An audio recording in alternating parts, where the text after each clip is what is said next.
Pemirsa, hari ini KPK memeriksa Sekjen PKS terkait kasus suap impor daging. Sementara itu di DPR, Timoa Senturi memanggil Menteri Perdagangan. Nah, kedua agenda penting tersebut akan kami laporkan secara langsung. Dan kini kita akan ke KPK dulu, di mana sudah ada rekan Maya Puspita yang akan mengabarkan. Sementara di DPR sudah ada Dharma Gunawan. Kita ke KPK dulu, Maya, silakan. Ya, Alfat dan juga pemirsa, hari ini Komisi Pemberantasan Korupsi memeriksa Sekjen Partai Keadilan Sejahtera Muhammad Taufik Ridho terkait penyidikan kasus dugaan suap pengurusan kuota impor daging sapi di Kementerian Pertanian.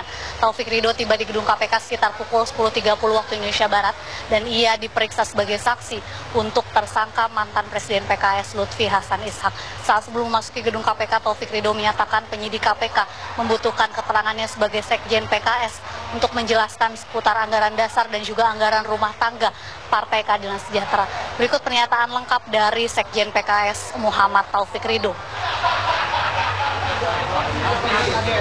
ART partai, mereka kan ingin nanya ART partai, ada ART partai, iya. Terkait satu impor itu? Ya mereka kan ingin tahu ada ART partai seperti apa.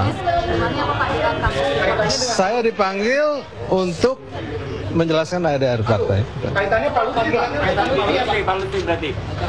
PKS Pak Lutfi doang, Pak? Iya. Iya. Pak Lutfi sebagai, ya. Jadi diminta SK pengangkatan Pak Lutfi apa semua, itu yang diminta. Administrasi, Pak? Administrasi.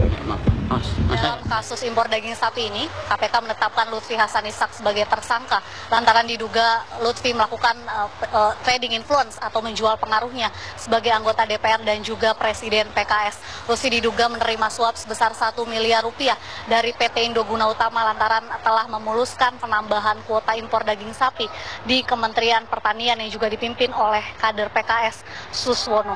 Selain kasus impor daging sapi, hari ini KPK juga memeriksa sejumlah saksi terkait penyidikan kasus dugaan korupsi proyek simulator SIM dan juga tindak pidana pencucian uang dengan tersangka Irjen Polisi Joko Susilo.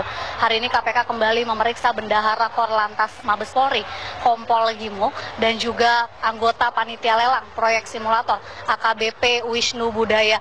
Selain itu KPK juga memeriksa Mahdiana yang merupakan istri kedua dari Irjen Joko Susilo terkait kasus tindak pidana pencucian uang.